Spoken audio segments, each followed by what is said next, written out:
Welcome to NTD Evening News. Our top story tonight, Venezuela's Supreme Court is trying to put another socialist figure into power. At the same time, Venezuelan refugees are celebrating an end to autocratic rule. That's in light of the fall of socialist leader Nicolás Maduro. A human rights group has said that Iranian forces have killed 17 protesters during recent demonstrations. This comes after President Trump said the U.S. would intervene if Iran kills peaceful protesters. As for the global impact of the strikes in Venezuela and what signal this sends, our panel breaks it down. Average life expectancy has been rising globally, yet historical accounts suggest that human lifespan is now shorter than it could be. Physician shares why he believes our diet is to blame. And a rare treat for art lovers, 17th century masterpieces by Rembrandt and the people he inspired is on show at an exhibition in the Sunshine State. Find out how many artists are featured in the exhibition.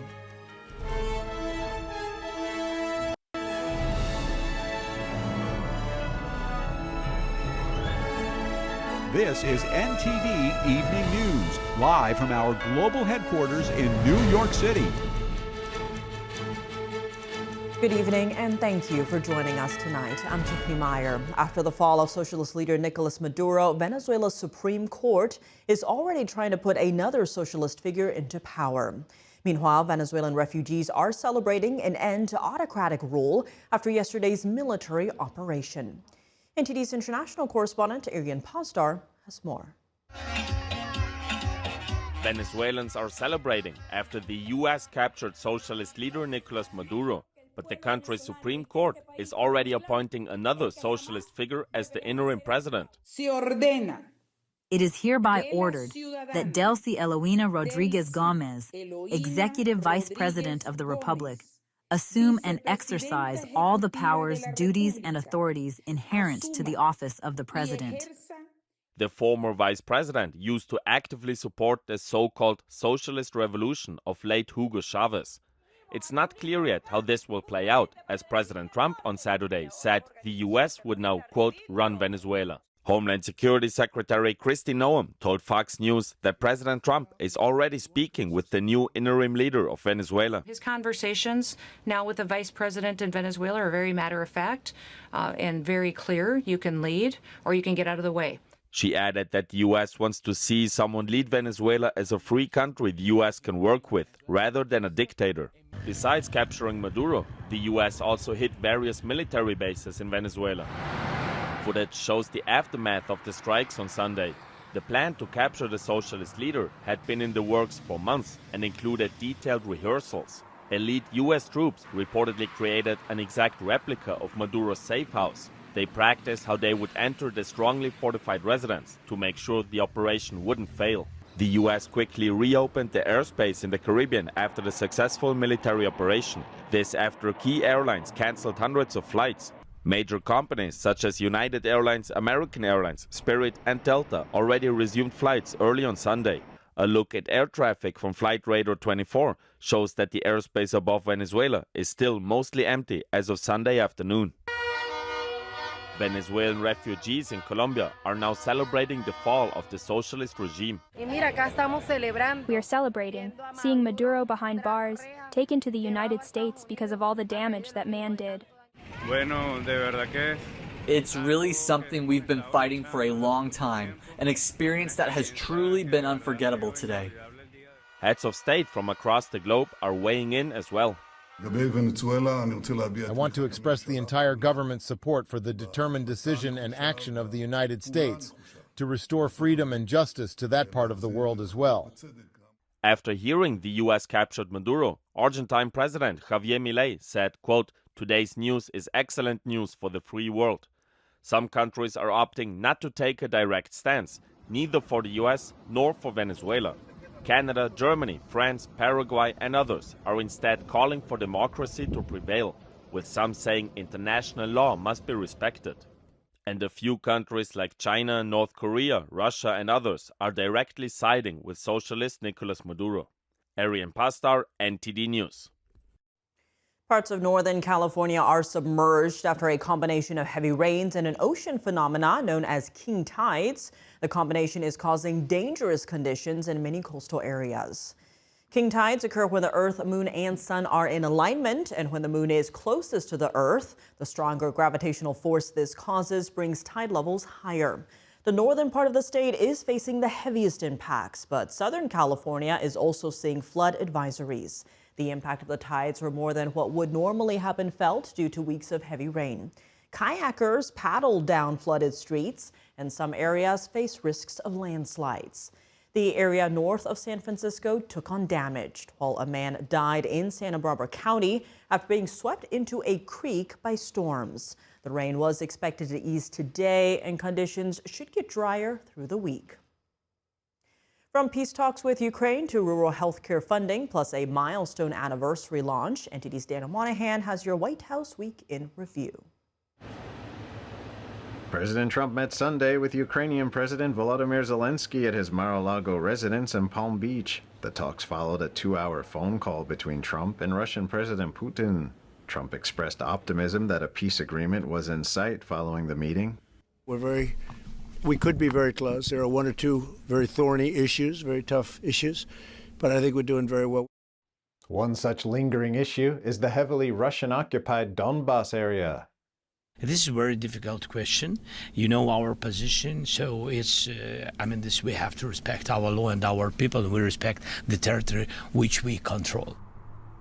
The Trump administration announced a $50 billion rural health transformation program, with states expected to receive between $150 million and $280 million each in 2026.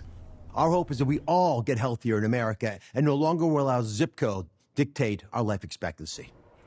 Federal child care funding to Minnesota was frozen following allegations of widespread fraud, highlighted in an investigative video by journalist Nick Shirley.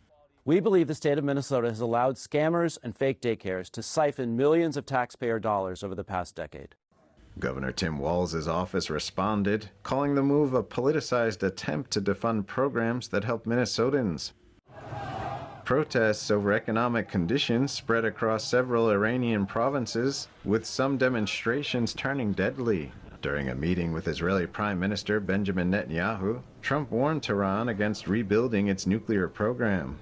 The consequences will be very powerful, maybe more powerful than the last time. Netanyahu said at the meeting that Israel is awarding Trump Israel's highest civilian honor.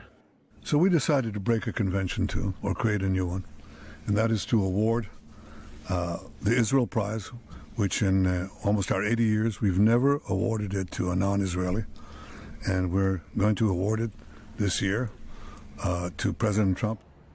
Trump said National Guard troops will be withdrawn from Los Angeles, Chicago, and Portland, citing significant crime reductions. The move followed legal setbacks with having the troops in the cities. Nationwide, 2025 was projected to end with an estimated 20% drop in murders, the largest on record, national crime analyst Jeff Asher told ABC News. President Trump hosted a New Year's Eve party at his Mar-a-Lago estate in Palm Beach on Wednesday. Trump was asked by a journalist if he has a New Year's resolution. I have. Peace on earth. Our nation began. The administration also kicked off its Freedom 250 initiative on New Year's Eve, projecting images and historical messages onto the Washington Monument. Paul Revere warned the colonists that the hour had come to choose freedom or tyranny. And EPA Administrator Lee Zeldin announced new steps to regulate dozens of phthalate chemicals which are used in the production of plastic. Zeldin says exposure levels exceed safe limits in some settings and may impact reproductive health. Daniel Monahan, NTD News. A human rights group has said that Iranian forces have killed at least 17 people during the protests. This comes after President Trump warned that if Iran shoots peaceful protesters, the U.S. will come to their rescue. NTD's Jason Perry has the update. Protesters were seen in Iran's capital of Tehran this weekend over the country's economic crisis. Western sanctions over Iran's nuclear program have had a major impact on the value of Iranian currency. So far, the demonstrations have reached over 170 locations in Iran. This crowd was heard chanting in Farsi, "Death to the dictator." President Trump recently warned that if Iran kills peaceful protesters, then, quote, the United States of America will come to their rescue. However, according to the human rights group Hengab, Iranian security forces have killed 17 people during the protests. And a human rights activist news agency reported over 580 were arrested during the recent demonstrations. Iran's supreme leader, who is the country's political leader and also the country's spiritual leader, shared his thoughts this weekend about the protests. And he spoke in front of a crowd that chanted death to America, death to England, death to the infidels, and death to Israel. We talk to protesters, the officials must talk to them. But there is no benefit to talking to rioters. Rioters must be put in their place. And he alluded that the Iranian government was not entirely at fault for the country's economic crisis. The uncontrolled rise in foreign exchange rates and the lack of stability in rates and constant fluctuations is not normal. It makes sellers and merchants unable to work. This is done by the enemy. However, the Prime Minister of Israel, a country Iran considers an enemy, said this about the situation. We identify with the struggle of the Iranian people with their aspirations for freedom, liberty, and justice. It is very possible that we are standing at the moment when the Iranian people are taking their fate into their own hands. The future of Iran remains uncertain as the value of Iranian currency continues to drop with no immediate signs of bouncing back. Jason Perry, NTD News. Coming up, what's the global impact of the U.S. strikes in Venezuela, and what signal does this send to countries like Iran, China, and Russia? Casey Fleming and Rick De La Torre join us to break it down. And average life expectancy has been rising globally, yet historical accounts suggest that human lifespan is now shorter than it could be. A physician shares why he believes our diet is to blame after this short break.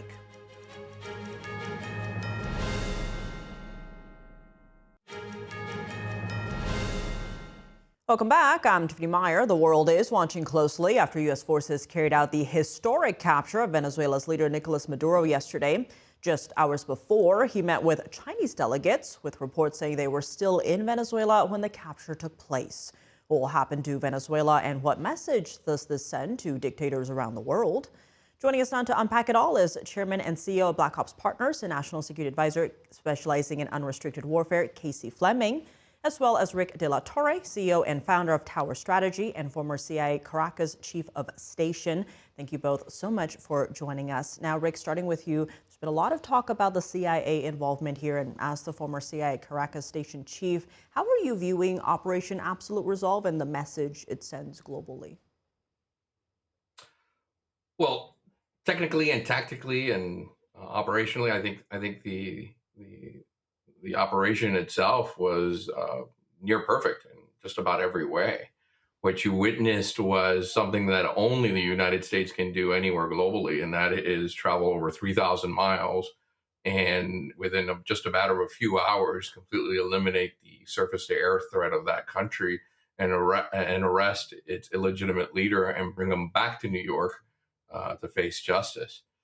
There's no one else really out there who can do that kind of thing, and I think that sends a message not just to Maduro's neighbors nor here in the Western Hemisphere, but that sends a message globally to Russia, Iran, and in particular China, that the United States is refocusing its attention and on this hemisphere, and we're making sure that adversaries are aware of that, and that the United States will continue to lead the way here. And Casey, expanding on that, how far-reaching is this operation in terms of geopolitical impact? For example, how is Russia, Iran, China likely viewing this? Well, it's like Rick said, it's absolutely global. Venezuela was a forward operating base for China, Russia, Iran, and the rest of what we call the China axis. So it's a message to the rest of the world and our totalitarian adversaries that we're serious about taking over the Western Hemisphere. But it's a serious message to our adversaries who pretty much have gone unchecked for the past 15 so years. But this is just the beginning. Don't have a false sense of security around this thing. It's much bigger. the curtain has just been pulled back to what the military calls great power competition. But make no mistake, it is absolutely war that we're in. It's unrestricted war, and it pulls back the curtain to really what's going on. Secondly, I want to point out that from a weaponization standpoint, I believe that China actually let us come in with all these Chinese technologies to give us a false sense of security that we can absolutely dominate them going into Taiwan. So a lot of things, just what this does is raise awareness to everyone that the show has begun. I want to get into that a bit more, but first, Rick, Secretary of State Marco Rubio in the press conference yesterday saying that President Trump is not a president who plays games, mentioning Maduro chose to invite Iran into the country. He also mentioned Cuba. What signal is that sending to countries like Iran, Cuba, and China, but also cartels closer to home? Oh, it's exactly that this president means what he says. He's not going to continue to allow the death of thousands of Americans to drug overdoses, fentanyl, cocaine. He's not going to allow other countries dominate through immigration terrorism or immigration diplomacy of opening their borders and letting people flood into our country.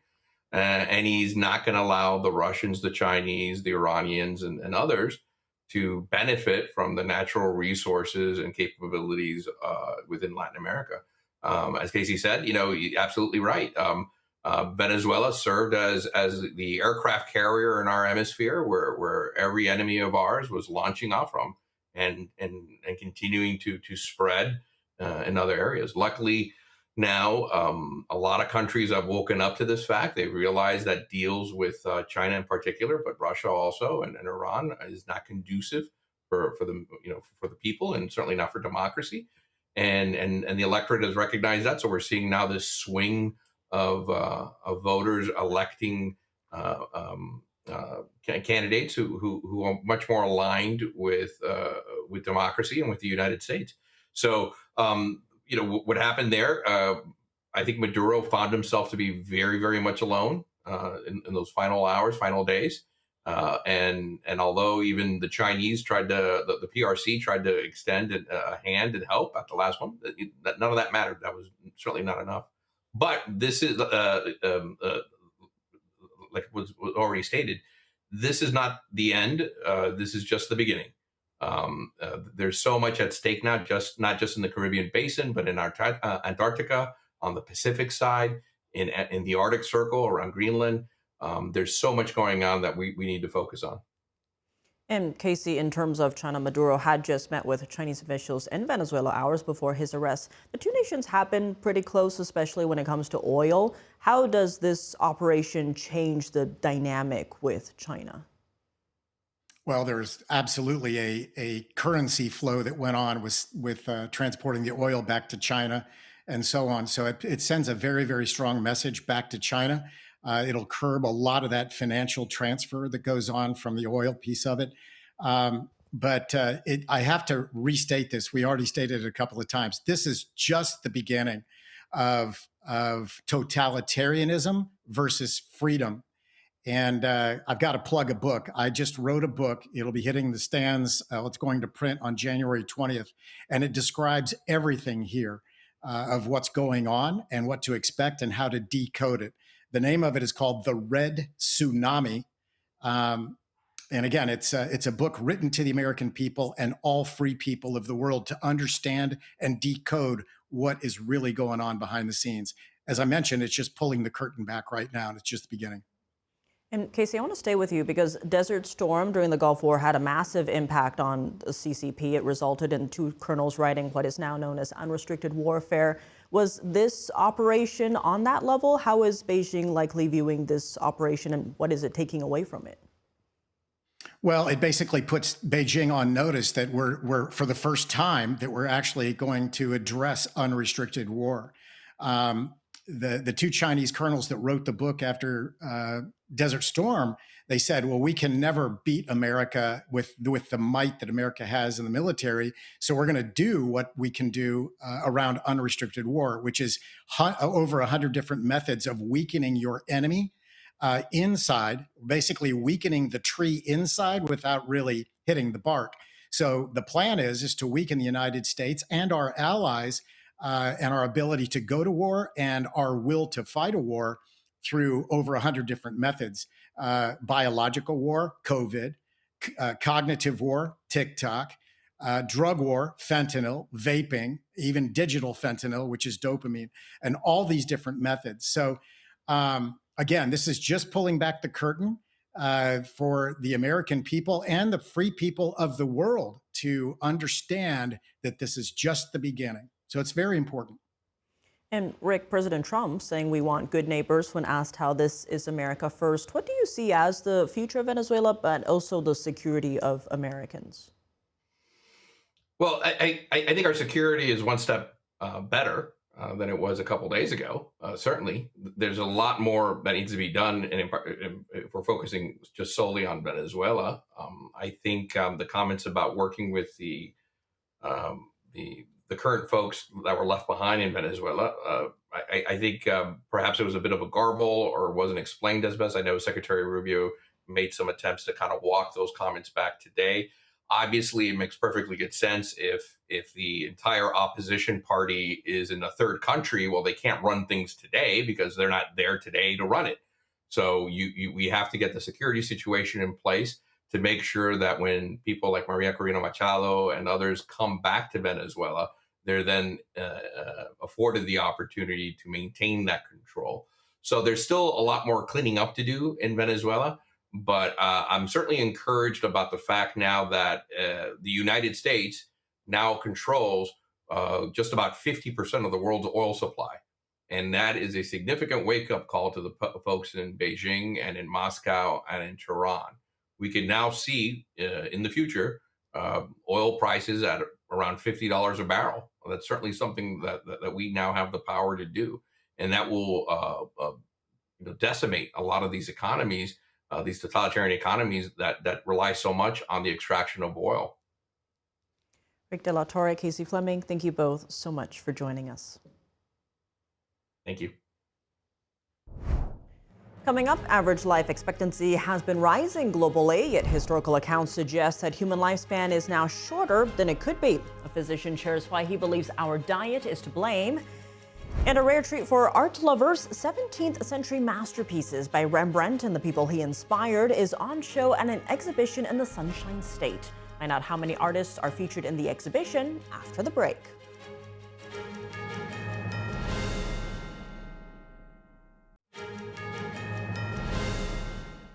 Welcome back. I'm Tiffany Meyer. Advances in medical science have dramatically increased average life expectancy worldwide over the past few decades. Yet the upper limit of human lifespan appears to have remained largely unchanged, or may even be shorter than what historical accounts suggest. So what's behind this lack of progress? In this episode of Vital Signs, physician Dr. Anthony Chaffee joins host Brendan Fallon to explain how our modern diet could be a key factor. How long do you expect to live to? 80, 90, 100 years? In America, the average lifespan for men is around 76 years. Women are tallying a little higher at 81 years. But what if it could be and should be much longer? History is punctuated with accounts of people living exceptionally long lives, well beyond 100 years. Is this really possible? If so, what exactly is limiting the lifespan of modern humans? Today's guest, Dr. Anthony Chaffee, says the shift away from eating what our primitive ancestors ate is largely to blame. Dr. Chaffee is an American physician and a professional athlete who's used the carnivore diet to optimize his performance and health. A diet comprised solely of meat, eggs, fat, and possibly some dairy. Is human health really on the upward trend that we've been led to believe it's on? What can we learn from ancient and indigenous societies about eating to live healthier and longer? And how is modern food coming to resemble a narcotic? Welcome to Vital Signs, where we learn how to get healthier from all angles, from the biochemical and nutritional to the things we do that nourish our minds and our souls. I'm Brendan Fallon. In terms of everything that we could be doing to improve our health and increase our longevity and things like that, where would you place doing a dietary intervention? Where would you place carnivore or doing a ketogenic diet in the scheme of that? I think it's extremely important. If again, we look at those animal models. If you feed animals food that they're not supposed to eat, they get very sick, but they get the same chronic diseases we get. They get obesity, diabetes, cancers, autoimmunity, arthritis, etc., Alzheimer's, or dementias of one degree or another. These are the same things that we're afflicted with. We see native populations that haven't been exposed to agriculture for 8,000 years, 10,000 years, like some of us have, such as the Native Australian Aboriginals and Native Americans. They have far higher rates of these chronic diseases, cancers, autoimmunity, diabetes, etc. Only when eating a Western diet, though. When they're eating their traditional diet, which is predominantly meat, maybe some different plants that, native plants that they know of, but typically they would eat those in times of distress when they weren't able to get the normal food that they did. But they're hunter-gatherers with an emphasis on the hunter. Native Americans, the Great Plains, they had bison. They just ate bison year round, and that's why the American military and government wiped out all of the bison, killed over 100 million bison, down to about 50 of them. And that was what Wild Bill Hickok said. It was like every buffalo killed is an Indian dead, because they require this for the year. They need that food. So they transitioned in the last 150 years or so, and we saw in real time their health be significantly impacted. And now they have some of the highest rates of chronic disease in any population. And I think that is solely on the head of eating an inappropriate diet. Now, we have a lot of other things now. We have artificial ingredients. We have all these different chemicals that had never existed in nature before that we just invented, and we get to put them in the food supply without proving that they're safe first. That's pretty crazy to me. And we have stevia as a sweetener. But studies in mice have shown that using stevia, just like equivalent of 1 can of stevia a day, actually lowers fertility rates by 55% in mice. And you say, okay, well, that's an animal model. Is that translatable to humans? Well, go back a step further and look at where that stevia comes from. It comes from a stevia plant that's used down in Paraguay. And what did the natives use it for in Paraguay? They used it for over 1,000 years for birth control, right? So this is crazy that we're just randomly putting these, and it may not even be random. Maybe they know exactly what they're doing. I don't know. But I do know that these things can cause harm, and they don't have to prove that they're safe first. And so we're putting all these random things in our food supply, and I think they are getting worse. We have ultra-processed seed oils that go through an extremely intensive industrial process using things like hexane and bleaches and all these other sorts of harmful chemicals to produce this nasty substance. And we see people having very serious harmful effects because of it. So we're putting all these things that just didn't even exist in nature, and now we're putting them on our food supply, let alone just eating plants that we're not designed to eat also. So I think this is a major, major burden on human health.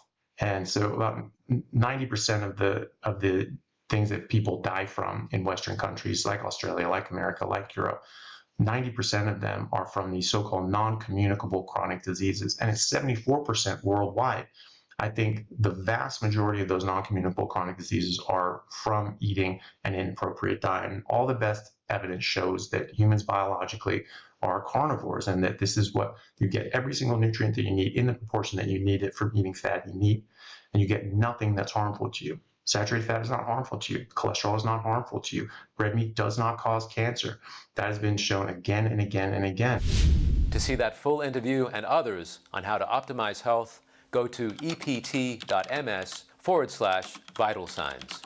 Vital Signs offers general health information not intended as medical diagnosis or advice. Please consult your doctor before undertaking a new health regimen.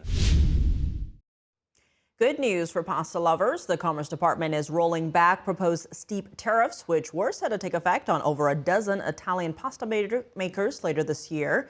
In October, the Commerce Department announced a 92% tariff on the pasta. That was on top of the 15% tariff on most imports from the European Union. The newly announced rates would put the tariffs between 24% and 29% and are set to be announced in March. The Commerce Department says the final rates stem from an investigation into some Italian producers selling pasta at unfairly low prices. The Commerce Department official says the decision to recommend lower rates comes after the pasta producers addressed many of the concerns raised in the review. Coming up, the most spectacular birthday party the world has ever seen. That's what President Trump says is in store for this July as the USA celebrates 250 years of independence. And a rare treat for art lovers, 17th century masterpieces by Rembrandt and the people he inspired is on show at an exhibition in the Sunshine State. Find out how many artists are featured in the exhibition after the break.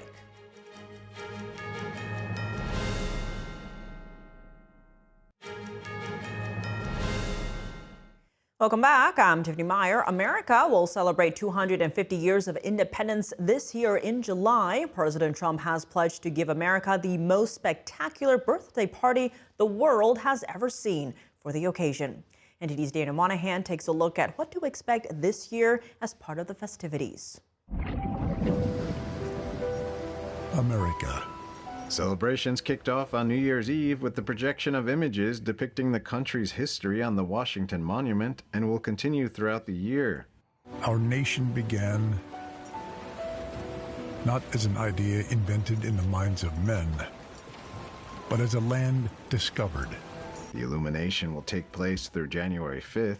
The 25-minute projection displays will recur at the top of each hour every night and feature 5 themed segments including Discovery, Revolution, and Westward Expansion. America has already had big celebrations to commemorate the 250th birthdays of the Army, the Navy, and the Marines, but President Trump promised in a December address that there's much more to come. From June 25th to July 10th, Washington, D.C. will host the Great American State Fair on the National Mall, featuring pavilions from all 50 states highlighting breathtaking innovations and celebrating America's exceptional history and culture. The first ever Patriot Games will be hosted in the autumn. An unprecedented 4-day athletic event featuring the greatest high school athletes, one young man and one young woman from each state and territory. But I promise there will be no men playing in women's sports. You're not going to see that. Trump says a National Garden of American heroes will be built, featuring statues of all-time greatest Americans, as well as a triumphal arch. We're going to have one in Washington, D.C. very soon. Construction will start in the very near future. The president says in spring the Capitol will host a major prayer event on the National Mall to rededicate the country as one nation under God. We're not changing that. There are a lot of people who would like to see it. It'll never happen. And on Flag Day, a major UFC event will be held at the White House. It'll be the greatest champion fighters in the world, all fighting that same night. The great Dana White is hosting, and it's going to be something special. Interior Secretary Doug Burgum says the 250th anniversary gives America the opportunity to think about unity and our shared future, speaking on Good Morning America. It's not about the perfection of our country, it's about the aspiration. That's what makes us the greatest country in the world, because we keep aspiring to be better and better. President Trump has also announced the U.S. 250 Freedom Tour. Trump says the coast-to-coast free tour aims to celebrate the patriotism, pride, and pioneering spirit of America and lay the groundwork for the next 250 years. It will kick off in Nevada on January 9th with free concerts by Shenandoah and Natasha Owens and a fireworks display.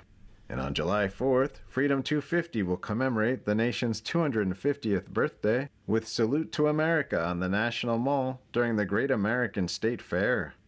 The event will have a military flyover, an address by Trump, and the largest fireworks display in the world, according to Freedom 250. Daniel Monahan, NTD News.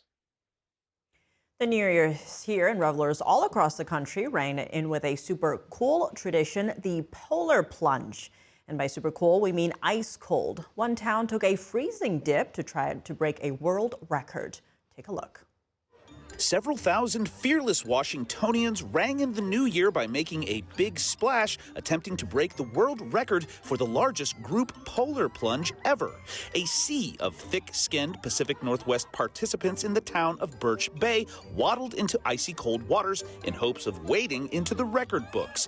The official numbers are still being pinned down, but folks involved in the event say there were nearly 5,000 participants, which, if confirmed, would smash Norway's previous record of 3,134 polar plungers. The Birch Bay event was one of many held across the U.S. as this fun, frigid frivolity has become a well-known New Year's Day tradition. And although Guinness World Records has yet to officially name the Washington attempt the new king of the cold, one thing's for sure, the event certainly puts the brr in Birch Bay. A freaky frigid water phenomenon put the Erie in Lake Erie when strong winds in Michigan pushed freezing water from one end of the body of water to another, exposing a portion of the lake bed and revealing a host of random items that had been hidden below the surface. Among them were what was left of an old vehicle, an outboard boat motor, a high school class ring, and the remains of a submerged snowmobile covered in frosty barnacles. Finally, not all of the waters holding captivating contents were necessarily bone-chilling. Just take a look at this great big gathering of manatees in Florida. The Southwest Florida Water Management District shared the look on social media of the wildlife refuge waters of Three Sisters Springs on New Year's Eve, where the blubbery bunch huddled and cuddled, likely to find warmth, or perhaps to simply enjoy the renewed water quality of the once eroded shoreline, which was recently repaired and rebuilt. For Take a Look at This, I'm Jeremy Roth. The centuries-old Slovenian art form is being revived by a rural artist. It depicts icons and traditional motifs, but not on canvas. Instead, they're painted on beehive panels. The artist even collects her own stones to create the pigments needed for the paints. I wanted to show a variety of motifs. First, protective motifs, such as Truta Mora, stars. Other simple motifs, such as the six-fold rosettes, that were believed to offer protection.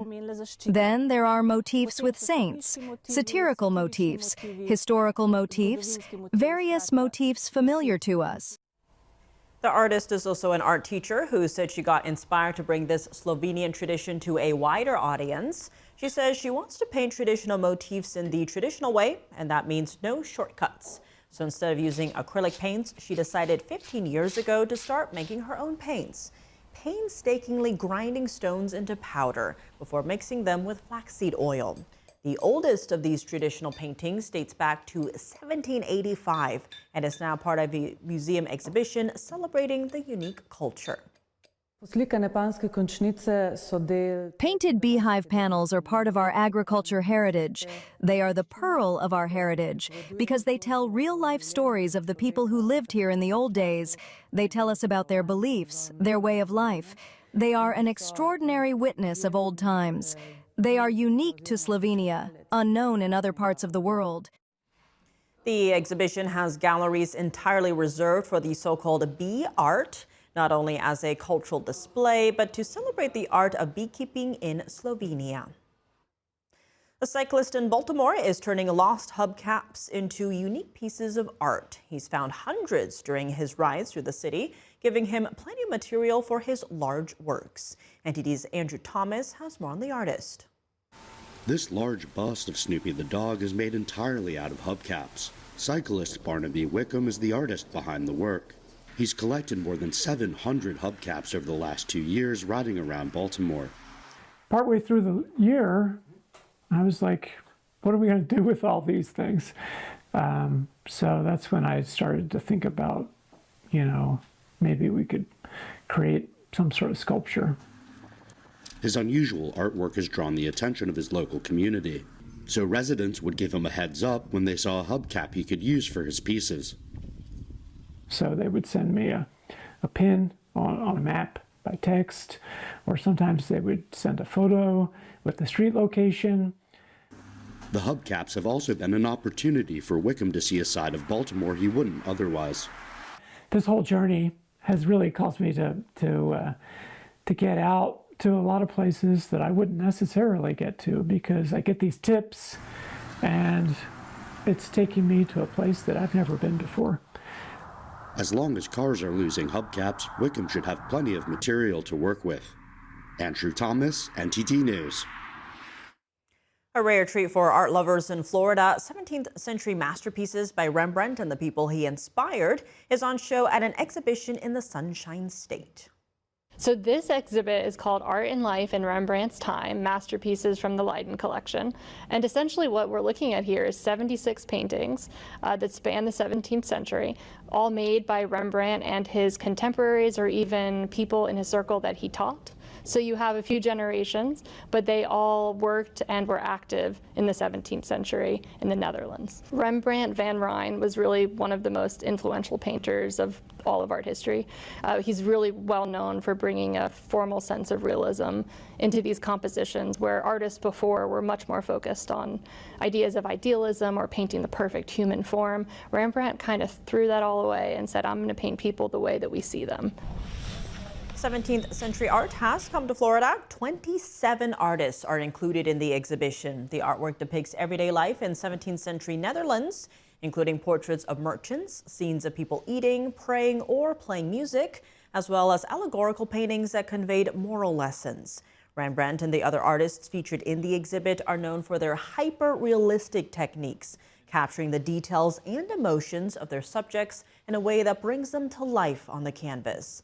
This is a rare opportunity to see a large collection of artwork from this period, as exhibitions of this caliber and size are not common in the South Florida area or the United States. The exhibition coincides with the 400th anniversary of the Dutch founding of New Amsterdam on the island of Manhattan. It runs until March 29th.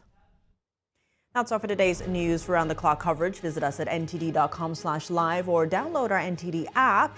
Thanks for tuning in. I'm Tiffany Meyer. Good night.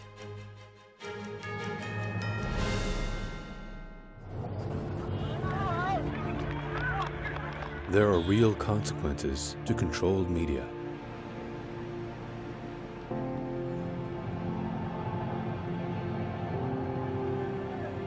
And NTD's founders know them firsthand. Our freedom of thought is the price. This is the lesson that guides us in everything we do. So there's the tear gas there. We know the value of a free society. And we take seriously the responsibility to preserve it. We are NTD.